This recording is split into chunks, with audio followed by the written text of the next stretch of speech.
anybody that's watching us today, welcome.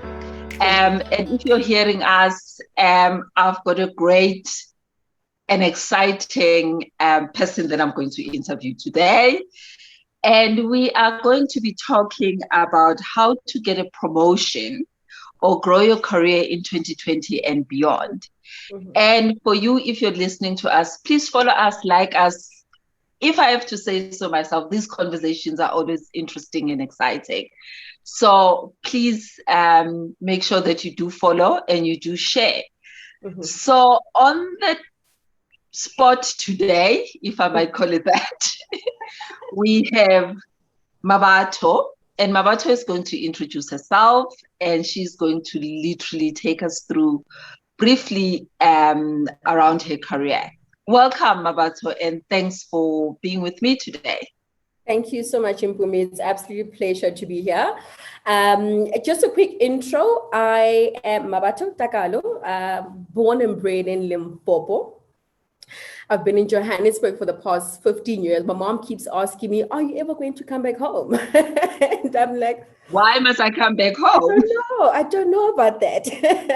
So I currently work for a company called Michael Page International, our South African branch. And I joined the business back in 2012 when, as part of a learnership or an internship program, if you can call it that. So it was initially a 12-month contract or 12-month internship, pardon me. I've worked my ways from then up until right now. So I joined the internship for 12 months, moved into what they call a researcher role, post the 12 months, where it was mainly, working behind the scenes, working with directors in terms of sourcing profiles. So we're in recruitment, if I can put it. I was about to ask you what Michael Page International absolutely. So pardon me. So Michael Page is a multinational recruitment agency. We recruit across various disciplines, if I can call it that. So we do finance, human resources, IT, procurement, supply chain. So all the core functions of an organization, we assist our clients in finding the right talent. So okay. Are there any, before you continue, sorry, just to cut you in, but are there any levels that you're recruiting for? Is it just executive? Is it middle management? Or is it just across the board? So Michael Page is a business we do from mid-management to executive level. So typically, I'd say positions paying around $500,000 and upwards. That's more our specialty. And I'll get into what I do specifically in just a moment. So post the learnership, move into a researcher role where I was assisting, your directors and our MD in the background when they get a position, going out to market, sourcing candidates and putting together a shortlist. And then a year later was promoted into a consultant where I was doing the full 360 degree. So I was the one going out to the clients, finding business, finding the candidates for the particular positions, and eventually making the placement or offer management. A year later, promoted into a senior consultant. And it's quite interesting that we talk about this because it talks about how to get a promotion. And I'll talk about how I eventually got to the senior consultant promotion part, moved into what they call the managing consultant. This is where you're starting to manage people now, more over and above your desk, if I can put it that way. And just a few months ago, got promoted into a manager position. So at the moment, congratulations. Thank you so much. Thank you so much. So at the moment, I am responsible for two divisions. I head up our finance, a recruitment desk, where we recruit from mid-management to executive level. I particularly look after the executive desk. So all your CFOs, financial directors, and so forth, that's what I would look after. And then I'm also responsible for heading up our temp and contract division. So that is everything non-permanent, whether, a client will need somebody for 6 months for maternity cover, or if they need extra hands during financial year end or during a project, that's where I would step in alongside, obviously, with my team. So that's been my progression from Michael Page over the last 8 years, having started as an intern, and proud to say managing two divisions at the moment. Oh, wow, that is amazing. But just talk me through, you've been getting promotions and what is it what is it that you needed to demonstrate to get the promotions and to grow your career? Absolutely. I think growing career and getting promotions is something that everybody wants. You know, we all want to progress our career. But I think what's been important, and that's something that's probably being consistent throughout my promotions, is you need to understand what that next step is going to require from you, number one, and what it is going to entail. You know, I think it's very futile to want a promotion but not really understand what that is going to bring along. So the first thing was for me to understand, if I'm a consultant, if I want to be promoted into a senior consultant, what does a senior consultant do? From a senior consultant to managing consultant, that's when you start managing people. You got to learn to, multitask. You're not just managing your desk, but you're also managing individuals as well. And then promoting into manager, that means managing multiple key accounts, managing people, and managing your own desk. So it's quite important for me to understand what each step required, and then try my absolute best to acquire those skills ahead of the promotion. So if you can demonstrate that you have the skill that a particular promotion requires, it is so much easier to go to your manager and say, let's talk. So that's the first thing. Another thing is I think sit down with your manager and understand what is required of me to move into this position. And I think if you can do that, you are then able to assess, do I have the skills that require that next step in my career? And if not, honestly and truthfully, have a conversation with yourself about how you're going to upskill yourself. Sometimes I think we are too focused on just, getting to that next step, but it's going to require more from you. Are you going to be able to deliver? So being able to assess the skills, the experience, the expertise that is required in that next step is one of the most important analysis that you need to do. So for me, that's been quite important to really get a good understanding and also be honest with myself in areas where I probably was lacking, and say, I'm lacking in this area. What do I need to do to upskill myself? So when I go to my superiors and say, I'm ready, you can demonstrate why you are ready. Yeah. And I was about to ask you, is it just about skills? What are other things that you would need to take into account?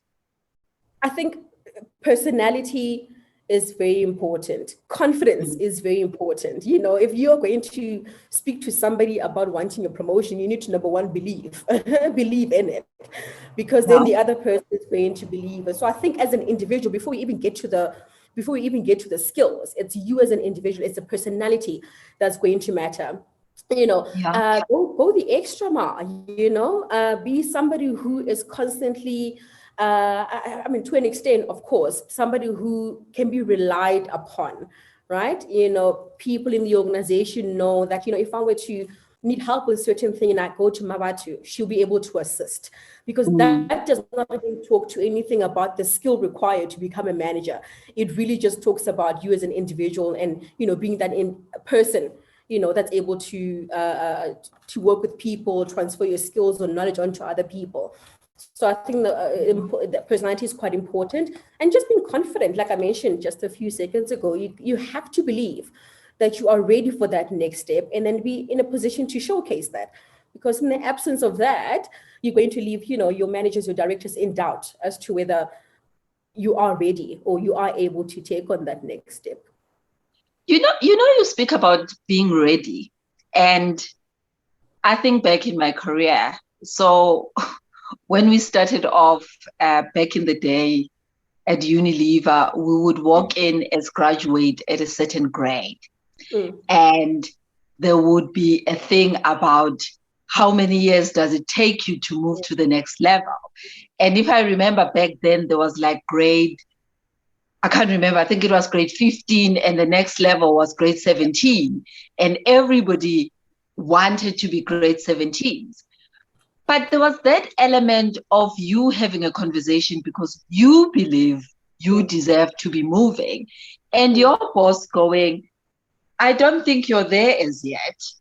And you've got potential, but you know that line that you've got potential, but we don't think you're there as yet. Like how do you get to a point where you're clear that it's not just about you wanting to move, but there's alignment even from a business side or from your manager's side on saying you can do it and you are at the right space now. And how do you align the two? Because you might be thinking, I need to be there. And they are thinking, you are still here. Like, how do people get that right? Yeah. And for me, I believe in showing and not telling. It's one thing to tell somebody I'm ready, and it's a completely different ball game to show them that you're ready. You know, what I mentioned earlier around understanding what that next step is going to require from you. If you get to a position where you are able to demonstrate, and maybe by showing them what you've done, you know, in the past 6 months, have acquired the skills, and that skill is required in this next step in my career. I think any manager in their right mind, or any employer in their right mind who believes in rewarding people and promoting people based on hard work cannot deny that. It is very important to not just tell them, but to demonstrate why you say that. You know, over the past 6 months, let me make an example. When I got promoted into a manager position, it required being a consistent biller, managing individuals, managing multiple accounts, being part of the BE committee at work, and multiple other things, you know. So being able to showcase that you not only can do one thing, but you've got into a position where there was a project and you took it on and you ran the project from beginning to the end. That means that you are in a position to be in a manager role that requires you to run projects. And I think if you can show them facts, you know, it's very important for us when we asking for things to show why we deserve them, you know, to show why we are ready for those things. And in the absence of that, you are going to get, you have potential, keep on working, you know, you are going to keep on getting those kind of comments. But if you're able to show them on paper, absolutely, there we go. This role requires 1, 2, 3. This is why I'm saying I'm ready, because I've done 1, 2, 3 that is required in that next step. And I think any individual, never mind manager or employer, any person in their right mind cannot deny facts and what you're showing them, what you've done. So it's quite important. Yeah, no, I like what you're saying, because sometimes we also don't realize that there are a couple of things that you really need to demonstrate to get into the next role. And it's all about thinking my colleagues are getting promoted, but I'm not, and they are growing their careers, and my career feels like it's not going anywhere. And that really works on you. And I can relate to that conversation. But another question for you is, though, around if do you need to grow within the same company? So for you to grow your career or to get promotions, does this need to happen within the same company, or are you able to employ a strategy where you're getting promotions in different spaces as you move up, or in different companies? How does it usually work?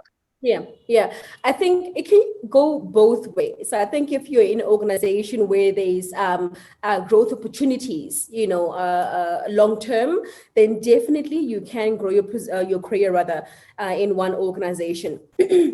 I think the advantage of growing your career outside of your current organization or in multiple organizations is that you get to, I think, on a larger scale, you know, learn, absorb new skills, new ways of doing things, right?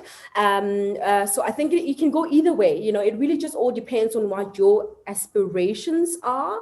You know, I've seen, you know, candidates being in one company for 16 years, but started as a graduate, and now they're the chief financial officer, you know, but the skills they've acquired over the years is probably, you know, at the same scale as what they would have acquired elsewhere.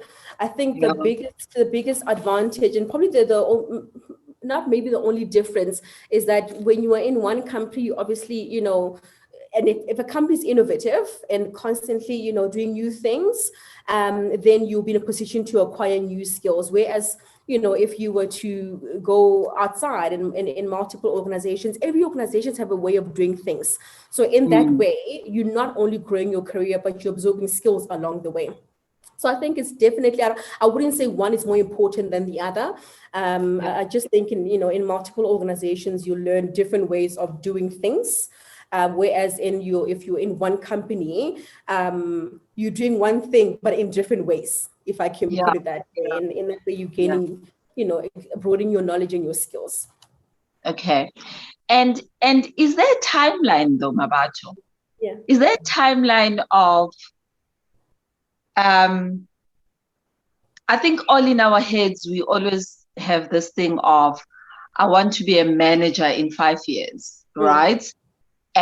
Or I want to be a manager in 10 years. Is there like a standard, if you've grown and become a manager in 10 years, like you're like really doing something great? Or is there something like that? Or it just depends on different people and how, whether you're at the right place at the right time sometimes. I like what you've just said right now, whether you're at the right place at the right time. I think there is no timeline. Your ambition will determine your timeline. I've seen people in an organization bypass people that have been there for much longer purely because they are more ambitious, they are more willing to do more work. And then in that way, they're placing themselves on the manager spotlight, if I can put it that way. So I don't think, there's a timeline that says after 5 years you be a manager, or you can't be a manager before you have 5 years experience. Absolutely not. Like I said, I've seen people, progress much, much faster than other individuals doing the exact same thing, but they just happen to be doing a little bit more, which is what goes hand in hand with growing your career and getting a promotion. You can't just do the bare minimum. You have to go the extra mile. You have to demonstrate that you can juggle more work, if I can put it that way. So, and your mindset, your ambition will determine your timeline. And I think, I really, really do believe that it's a personal thing. I mean, look, in certain fields, you have to have a certain number of experience to hold a certain position. You can't be a CFO of with just 1 year post-qualification experience. As ambitious as you are, there's certain fields that require certain skills, certain number of experience. But I think even in the same breath, I've seen a CFO of a J-listed multinational organization at 35, and I've seen a CFO at 45, but they are at the same level. For me, that just proves that for you determine what you want to achieve, and then you go for it. How long it takes all depends on you as an individual and just how ambitious you are. So I don't believe in time. Yeah. And I think that's what sometimes can trip people, because you sometimes see your people that you went to university with that are progressing quicker than you think they're progressing quicker than you are doing. And you are sitting there and going, but why? She wasn't the brightest in class, but now they are at a different level. And sometimes it works mentally with different people, because then there's this element of, what am I doing wrong? And you don't really kind of focus on yourself and your lane and where your journey is going, because we all have different journeys. Absolutely. I fully agree, Mpumi. The biggest mistake you can ever do is compare yourself to your peers or to your colleagues. You don't know what they're doing in the background. You don't know what conversations they're having in the background. You don't know what projects they're managing. So whilst you think you are in the same role, they might be doing a little bit more than you. And why do they do that? Because they're ambitious and they want to do more and they want to grow faster. Sometimes comparing yourselves is probably the biggest hindrance, if I can put it that way, to our growth and to our moving forward. Because we're thinking, oh no, but we started at the same time, so we should naturally progress at the same pace. Absolutely not.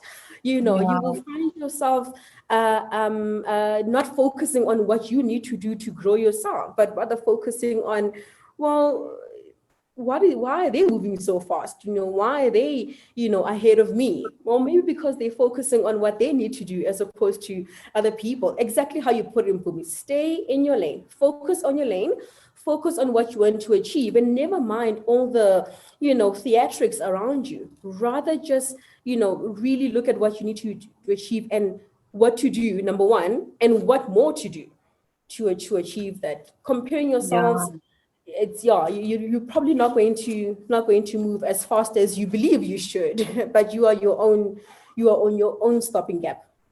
Yeah, no, that's very true. That's very true. So the pandemic, wow, COVID-19 happened. Yeah. And the one thing that even if somebody had told us, we would have said to them, oh, please, man, you're talking crap. What are you saying? Wow, that's just not possible. So reality is that COVID happened. And I think my question for you is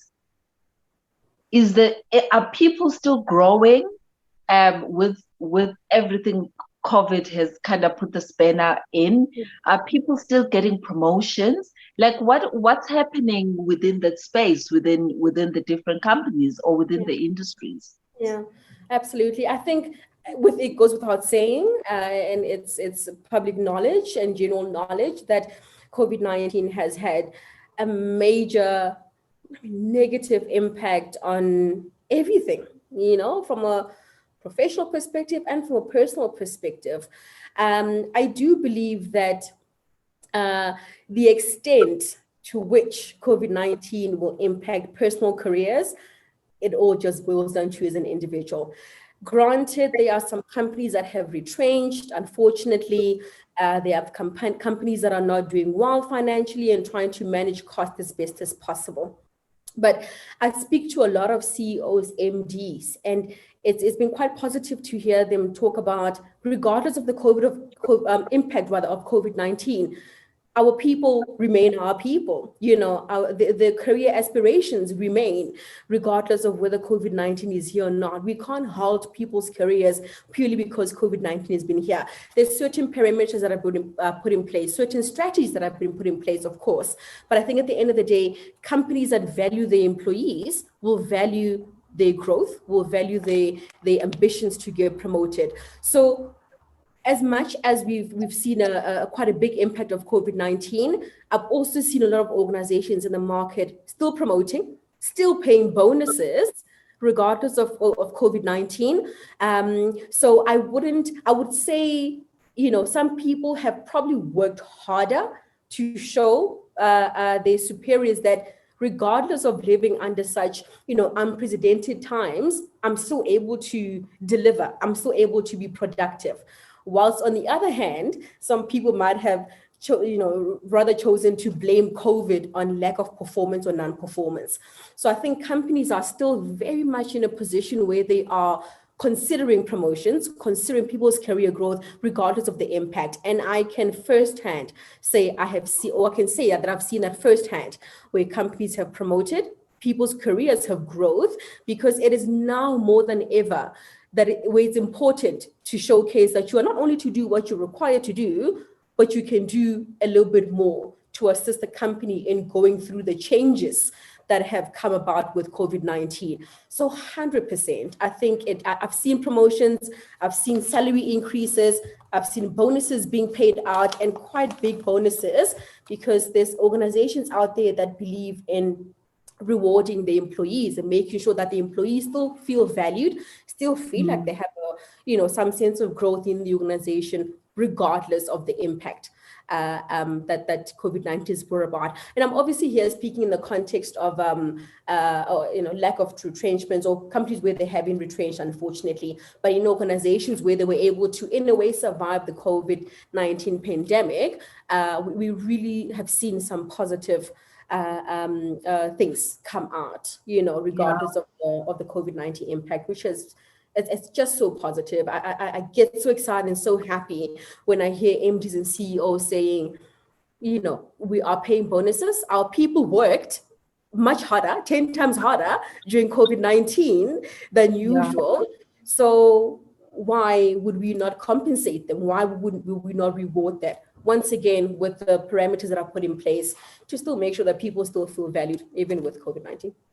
Yeah, no, that's great to hear, because and definitely people worked harder, isn't it? Because now you're at home, you needed to juggle work and parenting for those that had parenting, and just your own mental state of being locked down and not knowing what tomorrow brings, and me losing family members and all that. It's been one, I don't even have words to describe it. And you know what, we take that for granted, Mpumi, that we had to juggle all these things that you're talking about, you know, work, ensuring that you're still productive, taking care of the kids, but your mental state as well. You know, I think we, you know, to an extent, try to not think too much of COVID-19 because it brings about just sadness and, you know, all these negative emotions. But it's also quite equally important to acknowledge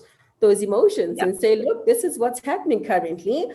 Let's, you know, it's going to be here. So let's figure out how to go about it. You know, I was saying to my clients the other day that home used to be a place where you get away from work, but now home has become the workplace as well. And because you are working from home, I think to an extent you need to show that you are being productive. Then you find yourselves working harder, longer hours, and not taking breaks, because it's in the back of your mind that, you know, I'm at home, I need to show that I'm working. But with everything happening around us, it's also quite important to acknowledge the emotional impact more than just the commercial business side of it, the emotional impact it had on us as individuals, you know, other than just professionals. Yeah. And for me, that said, the COVID has also brought up opportunities, you know. COVID has challenged us in working differently, and then you as an employee then going, how am I going to showcase my value, because now I'm working differently? And that also talks to, so how do I show up so that I'm not forgotten when promotional conversations are happening? And you being intentional and strategic about some of those things. And that leads me to a conversation that says, what are these soft skills that now we need to bring to the fore that maybe before were really not that important? And now that with the pandemic and everything else that has happened, what are those other skills that we need to really consider and think about? And I think those are skills that don't necessarily require to do your job, right? But it's like those softer skills, if we can talk about that. And we've seen that, you know, I mean, personally, I had to adapt and relook at how I work and how I manage my team. Right. So, and I'm hearing this with a lot of my clients as well. But I think the one of the top ones is agility. You know, you need to be agile in these times. Can you think of you on your feet? You know, can you grasp concepts quickly and fairly easily? You know, are you able to juggle multiple projects at the same time and successfully so? You know, are you able to do outside the norm? You know, you need to be flexible in your approach. You know, I think now gone are the days where you say, oh, that's not part of my job description. You know, that's not what I would do if I was in the office. That mentality is not going to get you a promotion. You know, so it's really important to be quite agile on a daily basis. Second thing for me, I think that's quite important. As much as I think when we're in the office, it's quite easy to say you work very well with the team, you work very well with people. You know, it's important to be a team player, to work very well with people, but it's equally important to be independent as well. Now more than ever, you know, we're working from home.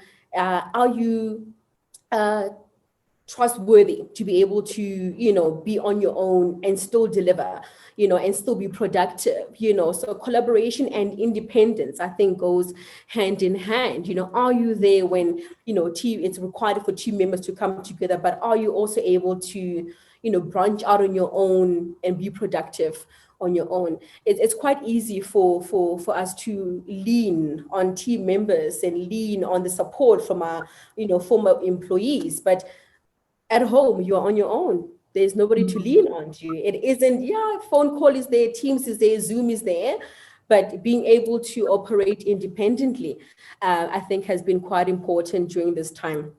Problem-solving skills in Mpumi, I think, are you the type of individual who, and I think once again, it ties hand in hand with what we're talking about the team now. Your manager sits across the room. So every time you come across a bit of an issue, you can just walk over to say, look, I have this problem, please assist. How do we solve this? But I think now more than ever, it's become more important to take a step back, analyze the problem, come up with a solution before you seek external assistance. So being able to tackle issues on your own, being able to come up with solutions or implement solutions to issues that you come across on your own, and successfully so, has been quite important. You can imagine your manager also sitting at home has 20 other people also, coming at him. So you need to be in a position where you, if I can put it this way, take the load a little bit, of your manager, and show that you can, once again, operate independently, come up with solutions on your own. So those problem-solving skills have become quite important during this time. And I think what we mentioned earlier, I think ability to juggle multiple work or multiple projects. In an office, we can say on a daily basis, this is what I'm meant to do. But right now, it's quite important to show that, I think not only to show for other people, but for yourself as well. I can do my job, but I can also, help my director with this. I heard him talking about, he has to pull up a report or do a report for whatever the case is. How about I go over and say, what can I do? How can I help you out? What input can I put into this particular project? My colleague over here was talking about struggling to get hold of this client. I've been in contact with this client. How can I help? So being able to to juggle multiple things has been quite important. And I think, once again, if you can demonstrate, that you are not only able to do what is required of you as per your job description, but you are able to branch outside, go the extra mile, do more. When it's time to have conversations about promotions, it just makes life a little bit easier. So I think those are the soft skills that will be required. I think another one that I would like to mention, communication skills. I think we use that very lightly, right? It's very good to say, yeah, well, I told you this. Yeah, but I updated you last week. But I think communication goes beyond that. So especially now that we are all not in the same office, but we're all at different locations, the ability to engage and communicate with different people, different stakeholders across different platforms is quite important, very, very important. Great. And some of those things you think, but we should have been doing those things anyway, right? but COVID has just kind of pushed us that we really now need to be intentional about some of these things. Absolutely. And I don't want to use the word force, but it's motivated us. Let me put it, there we go. It has motivated us to, establish things that we didn't know we had in us, and then also then to showcase that to the people that matter when it's time to have such, promotion discussions. So absolutely, I didn't know I was that great at time management until I had to be at home managing 2 people, managing projects, managing key accounts, managing CFO positions, and still managing to fit all of that in one day and being productive. So it really has motivated us to really look deep within ourselves and see what else can I do? What else am I capable of? I think if you haven't by now, oops, you are in trouble. If you haven't developed skills, you may be in trouble. You definitely are in trouble. So we talk about skills, but are there tools or how does, and I've experienced this quite a lot. Yeah. Where you ask somebody, what are your skills? Mm. and they battle to answer you. Mm. Mm. So what tips can you give people in terms of just being able to articulate what their skills are, Mm. and being in touch with what those skills are? Mm. Because you necessarily have technical skills Yeah. and you have soft skills. Yeah. But how do you get to a point where you're confident enough to Mm. articulate that? Or Yeah. when you're looking at a job description, you can confidently say, Yeah. I've got those skills. Yeah, absolutely. I think the only way to know what your skills are and what you're good at is to constantly review them.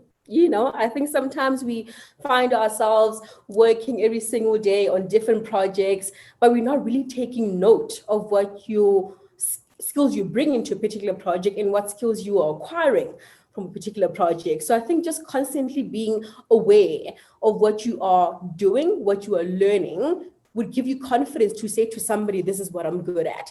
And I think there are obviously like different types of skills, right? Those what we call transferable skills. Those are the ones that you not necessarily need for a particular role. You can move from and still bring those skills forth. I think things such as, communication skills, team player, and so forth. Those are the things that and I think that's quite important in any position. You need to be able to deal with people. You need to be able to communicate and so forth. And then there are those what you mentioned earlier, technical skills. And I think those are the ones that are particularly required, to be ahead of product innovation, at my you need to have a certain skill. Those are those hard skills, if I can put it that way. So I think if you can, number one, I think break it down or classify your skills into those categories. What are the soft skills? What are the ones that I can take with me everywhere I go? And what are the ones that if I am, let's say a CA, or if I'm a CFO, are required to be a CFO. That's a chartered accountant. That's articles in big four audit firms. So I can say, so it's quite important to understand what skills we're talking about. It's quite good to just say, what do you possess? What can you bring to the table?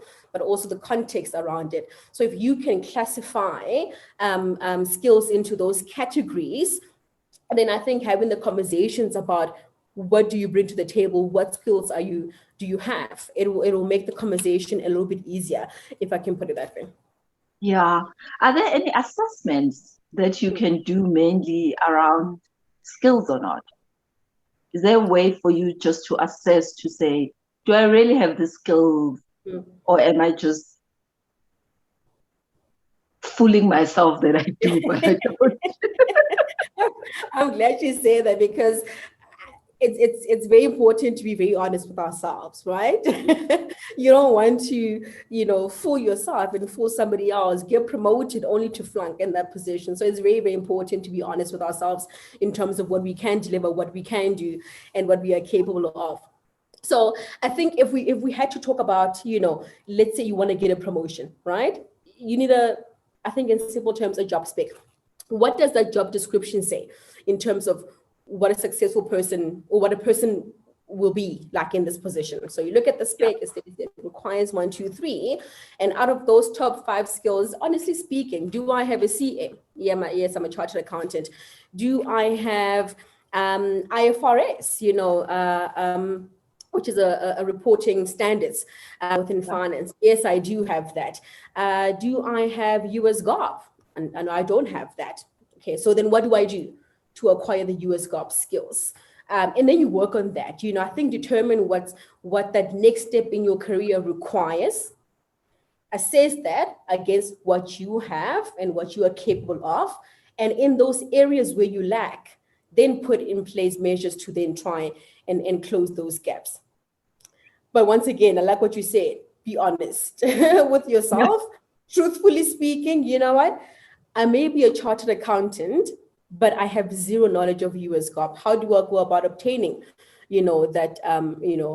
skills? I don't have HFM reporting standards. What do I do to acquire HFM? So it's quite important for us to understand what is required and then judge ourselves or assess ourselves against those criteria, and then put in place measures to close the gaps where we're lacking.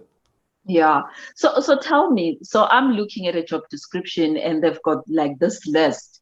This is what I'm looking for.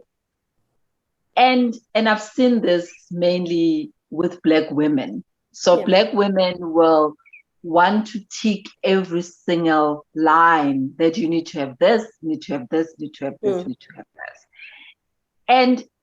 And sometimes I always go, and this is just my own personal view, that sometimes you don't necessarily need to be able to tick every single 100% of what is laid on a job description. You need to be confident enough to say, I might not have this, but this is what I'm planning on doing to having it. Or because I always sit there and I'm like, what are the chances that they are going to get somebody who's 100%? Like, seriously. I mean, like, unicorns don't exist. We know that, right? So if you possess every single thing on a job spec, then I'm looking at you with a bit of a side eye. You're thinking I'm lying, right? There's no way. Absolutely. And I think when in the context of a job spec, when we talk about, assessing yourself against what a potential employer is looking at, I'll tell you this, potential employer, what's on a job spec, there's certain things that are non-negotiable and there's certain things that are nice to haves, so establish as well. And I think sometimes job specs can be quite clear, non-negotiables, CA, Big Four audit articles firm, 3 years in a multinational organization, 2 years at least in a management position. Those are the non-negotiables, but then there'll also be things such as have SAP experience, have Hyperion, which would be an advantage, So exactly what you're saying, a spec requires 10 things. I can confidently say I have 6 of those. I may not have SAP, but that's something that I'm willing to acquire. And I think sometimes systems experience is a nice to have. When you come into an organization, you learn a system, you can probably learn your way into a system. So that's not necessarily a prerequisite for the role. So once again, confident in what you can deliver, which is more than half of what the spec requires. I think already that puts you in a good position. However, I don't have experience in 1, 2, 3. And be honest about it. So and that's really, really important, because you don't want to go into a new role having created the expectations that you know everything and you are good at all these things, and then just set yourself up for failure. And I think sometimes people are so focused on getting that, moving into the next step in their career, getting a promotion, that they forget that, well, that comes with a lot of work as well. That comes with a level of expectations. And in the absence of, the skills required for that level of you're setting yourself up for failure. So absolutely. And I think it goes back to what I was saying earlier about confidence, right? You need to be confident in what you can bring to the table, and also be honest about what you may not necessarily have too much, expertise or knowledge in. Yeah. I think that's valid, because I see a lot of people that get stuck on, there's no way I'm going to apply. They want this. And when I start going, but you have 1, 2, 3, 4. Maybe it's just 2 things that you don't have.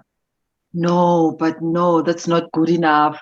I'm like, oh my God, just apply. What have you got to lose? Yeah. And sometimes when you are in an interview, engaging with the people is probably what's going to land you the job, over and above your CV and the skills that you bring forth. But your interaction with people, being able to demonstrate, or actually at least articulate in front of the people. Sometimes I think people copy and paste job specs onto CVs. So it looks great. It looks absolutely perfect. But when you're sitting, across from them and you ask them, okay, great. So you have HFM. Well, tell me about that. And they're like, what's HFM? but you have it on your CV, So, but sometimes being able to, articulate to somebody exactly what you've put down on your professional profile is probably what's going to put you a step ahead. Than if otherwise. So it's very important to believe in yourself, exactly. And how you sell yourself, that's quite critical, isn't it? Right? That's what the interview is for. for Absolutely. people to get to know you and what you think you can bring to this role. Absolutely. I fully agree. Yeah, Definitely. yeah. And so before we close, I need you just to maybe talk to us briefly. What strategies, what tactics, um, what are the best practices out there for Mm, somebody to be able to secure a promotion? mm, mm. Definitely. It's quite interesting. I had a very similar conversation with one of my ladies that report into me a couple of weeks ago. So I think if you can take on, if I can just broadly, phrase that, take on long-term projects, right? So it's one thing to, and it's a good thing to secure a client or bring a client on board and manage that particular project, but it's a completely different thing if that project spans over a period, because Yeah. then you're able to show that you are able to manage a project long term, and you can pinpoint and physically point out what you've done in the particular project to your manager. I use my communication skills here. I use my persuasive skills here. I use my experience as a manager, 5 years in a managing position to deal with this, stakeholder within this particular project. So I think like long-term projects make it a little bit easier to have conversations about what you are able to, what you're capable of doing, what you're But capable what of if doing. you don't necessarily get given projects and you just have day-to-day Yeah. work that is expected from you? I think then don't expect things to be given to you. Go the extra mile. Go Okay. outside of your comfort zone. I think that's quite important. Some people will say, well, nothing ever gets given to me. Everything I always get overlooked. Well, make yourself visible then, start small. Mabatho, let's take a step back. Yes, That visible conversation. yes. Let's delve a little bit there. Mhm. What does that look like? What does that mean, make yourself Mhm. visible? Yeah. And I'm going to use this in the context of my industry, my experience, right? So I can make it a bit more relevant.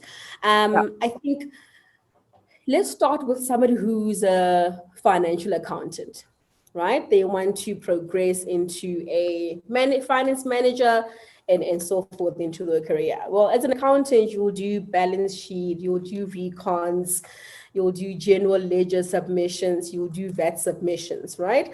What does a finance manager do? What do you need to do outside of what you're used to show that you are capable of doing more? I think it just kind of boils down to understanding what the next step requires. Okay, so for me to show that I can do a bit more, how about I work close with the finance manager in putting together financial statements?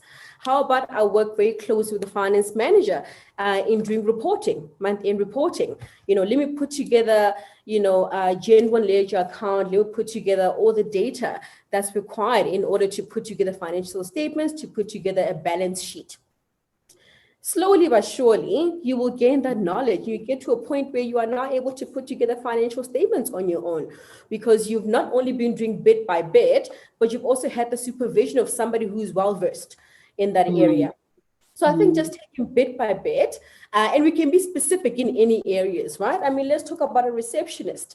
Instead of just, answering phones and putting calls through, how about you work close with the office manager, order stationery for the business, make sure coffee and mm, sugar is everywhere, make sure stationery is always in the office. Let's mm, talk about a consultant in recruitment. Your responsibility is to fill positions. How about you go the extra mile and go out and source the business yourself? Come back to me and mm, say, Mabatho, I met with this, senior HR manager from this particular company. They may be looking for a finance manager. I didn't really know how to go about it. Let's talk about it. Then I go into a mm. meeting with you and we meet the senior HR manager and we talk about how we can assist them. I think just doing a little bit more, and it doesn't have to be something massive, bit by bit, because number one, remember, you're not necessarily knowledgeable in that area. So being able to just do a little bit by bit with a bit of supervision from somebody who has knowledge in that area, eventually you gather this, bit by bit becomes big. Now you're able to Yeah. do the full recruitment cycle by yourself. Now you're able to, order stationery. You're able to deal with supplies when it comes to ordering, operational stuff in the office. Now you're able to do a financial statements on your own. Your finance manager then says, oh, from here on, financial statements is your baby. You do that every month. And now you're a financial accountant doing financial statements. So now when you talk about promotion to finance manager, we'll say, well, okay, a finance manager needs somebody who's well versed in financial statements. Then you say, here I am. It's me. I've been doing this, So I think, I don't want to make it seem like it's just easy to do, to do more and to go the extra mile. It's just bit by bit, really bit by bit, eventually you get to a point where you have the knowledge, to confidently do something on your own. Let me put a spanner in the works. What if you've got a manager that is not that supportive, who's threatened by you wanting to learn more? Because they are thinking, this one wants my job. I can't. So what strategies can you employ in that space? Can I be honest? That manager has a boss, right? That's obviously not the right way to go about it. Escalate them. Escalate that. But and that's true, right? But it's in the manner that you do it. So I think it goes back to what we were saying about communication skills. You sit down with this individual and you lay your facts on the table. And you have conversations. And if nothing changes, then it's time to take a bit of a drastic measure, if I can say. Go to those superiors and say, look, I'm trying to upskill myself. I'm trying to broaden my knowledge. These are the conversations I've had. Unfortunately, nothing is changing. What is your advice? Take your emotions out of it. Because I think sometimes we get so, you trying to hinder my progress. You trying to, sabotage my growth.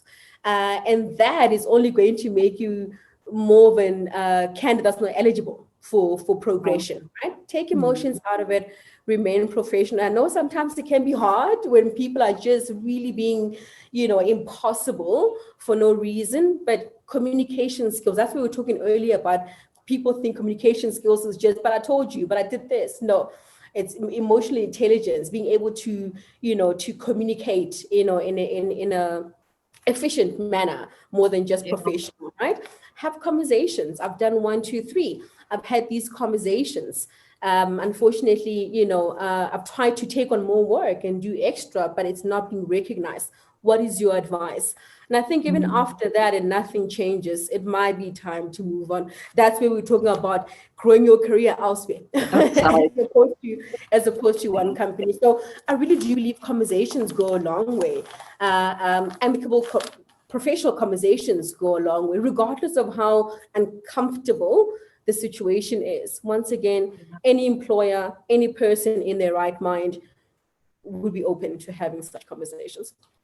Yeah. Thank you, Mabatho, I think it's been a great conversation, and Absolutely. There's been some good tips that you've really shared with us. But if there was just one thing, you listen to people and you're like, I can hear them. But if there's one thing that you want somebody to take out of this, what would that be? Unless you believe in yourself, because I'm also basing this on the context of our conversation, which is around promotion and growing your career. Yeah. Unless you believe that you are capable and that you are eligible for promotion, unless you believe that you can add value, there we go. If you can add value and demonstrate that you can add value, you really can't expect somebody else to. It starts with you. It starts with your confidence. It starts with your belief. Before we even talk about your skills, your experience, and everything else, it starts with you. Unless you have that in you, that I don't want to say entitled. I don't know what word to use, but unless you believe that you are rightfully, on the path, there we go. Unless you believe that you are deserving of that progression and that growth, I can't see how anybody else will believe them. So it's quite important to believe in ourselves and believe that what we are asking for is something that we are deserving of. Yeah. Thank you for the time. And Thank you for so anybody that's watching us or hearing us, please make sure that you subscribe to and follow us and like and share. These are conversations that will change your life. And there will be one small thing that you can take out of this. And Mabatho, highly appreciate your time. And thank you for being here with me. Lovely. Thank you so much for your time as well. It was a pleasure.